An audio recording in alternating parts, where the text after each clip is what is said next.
بسم اللہ الرحمن الرحیم۔ السلام علیکم اسٹوڈنٹس۔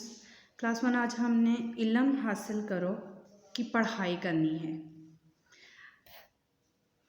چلے ہم پڑھائی کرتے ہیں۔ حضرت محمد صلی اللہ علیہ وآلہ وسلم ہمارے نبی ہیں، انہوں نے ہمیں بہت سی اچھی باتیں بتائیں۔ حضرت محمد صلی اللہ علیہ وسلم نے فرمایا، علم حاصل کرنا ہر مسلمان مرد اور عورت پر فرض ہے۔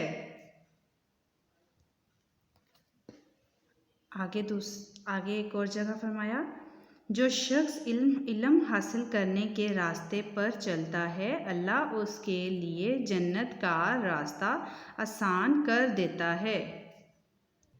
جی تو اسٹوڈنٹس، یہ جو ہم نے آج پڑھا ہے، اس میں آپ کو کیا سبق ملتا ہے کہ حضرت محمد صلی اللہ علیہ وسلم ہمارے کیا ہیں؟ حضرت محمد صلی اللہ علیہ وسلم ہمارے نبی ہیں، ہمارے آخری نبی ہیں۔ حضرت محمد صلی اللہ علیہ وسلم آخری نبی ہیں۔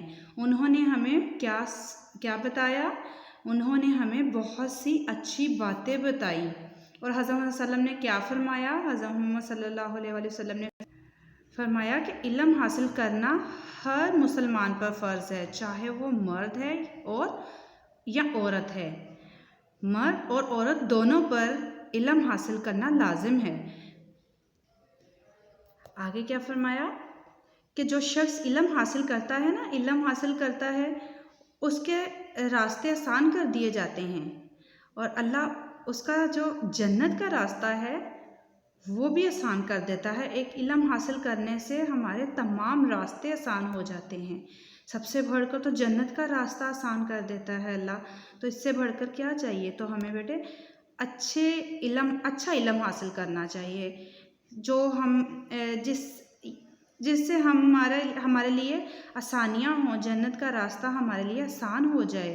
تو ہمیں اچھے سے دل لگا کر اچھے علم کو حاصل کرنا چاہیے۔ اس لیے ہمیں چاہیے کہ علم حاصل کریں اور دوسروں کو بھی سکھائیں۔ علم حاصل کرنا یہ نہیں کہ صرف ہم علم حاصل کریں اور اس کو اپنے تک محدود رکھیں۔ علم حاصل کریں اور اسے آگے بھی پھیلائیں، آگے لوگوں تک پہنچائیں، اچھی باتیں سنیں اور آگے دوسرے لوگوں کو بتائیں۔ تو علم حاصل کرنے کا مطلب ہے کہ علم حاصل کرو اور دوسرے لوگوں تک پہنچاؤ، اسے دوسروں کو بھی سکھاؤ۔ تو آپ اچھی باتیں سیکھو گے تبھی تو آپ آگے دوسرے لوگوں کو اچھی باتیں سکھاؤ گے نا۔ تو اچھی باتیں سیکھا کریں تاکہ آپ آگے دوسرے لوگوں کو اچھا گائیڈ کر سکیں۔ Okay, very good students.